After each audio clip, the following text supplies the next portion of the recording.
Hey everybody, it's me, Lewis Speaks, El Majesty, coming to you live from my living room. Um, I wanted to kind of talk about father wounds. Um, for so long, growing up in my 20s, I operated from a father wound.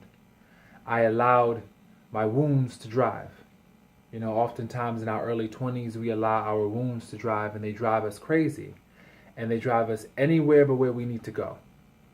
Um, And so I allowed my father wound to drive me real crazy. I searched for male companionship and male acceptance. And sometimes I basically searched for love in all the wrong places, operating from this wound and this hurt place. And I realized that, growing up, after you've experienced some things, you realize that your wounds can no longer drive. Your wounds can no longer dictate to you where you need to go. Back in the day, I used to allow the wounded parts of me to just settle and collect. I was a wound collector. I collected all the wounds and I romanticized them, and I thought that I would be a deeper person, more profound, by experiencing this hurt and being this damaged boy, this hurt boy, and over identifying with that persona. Sometimes we over identify with pain. We make pain our identity. And when we do that, we attract painful experiences. And we also attract narcissists. We attract damaged people. We attract emotional vampires. We attract some real crazy, crazy people. And so I learned early on, that it's time to address these wounds.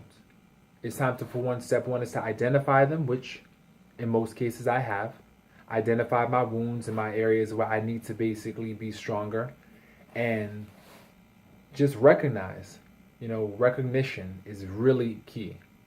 Knowing when you are operating from your father wound or your abandonment issues or your trust issues. Knowing where that's driving you, And there are certain things that trigger those wounds, certain people that you talk to, certain experiences and situations and encounters that you experience that definitely trigger these wounds. But I realize that you cannot allow your wounds to define you. They are not you. To be honest, your wounds are just the illusion. The reality is your greatness. The reality is your ability to move past the nonsense, move past your past. You had no control over certain things growing up. Now, you are in the driver's seat. You now learn how to drive your emotions. You learned about your triggers. You learned about various experiences. And you're able to handle things a lot better. I know in comparison to where I was, I definitely have seen some growth. And I'm proud of myself. I'm definitely proud of myself. I'm proud of who I am. And I'm grateful. I'm grateful to my Heavenly Father for bringing me to this place, where I'm able to share my story and basically, and hopefully, help someone else.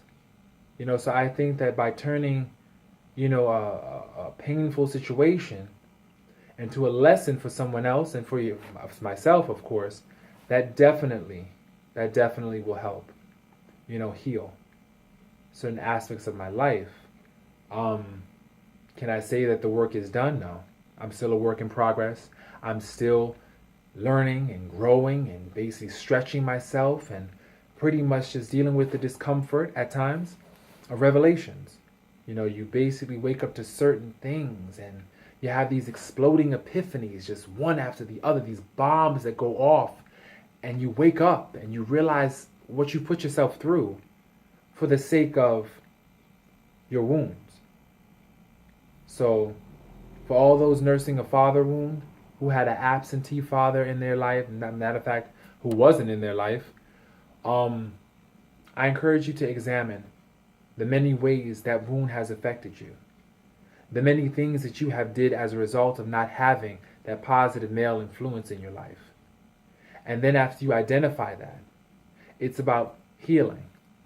Writing a letter to those parts of yourself that were hurt And, reparenting your own self. Realizing, the love that you want. What kind of love do you want a father to give you?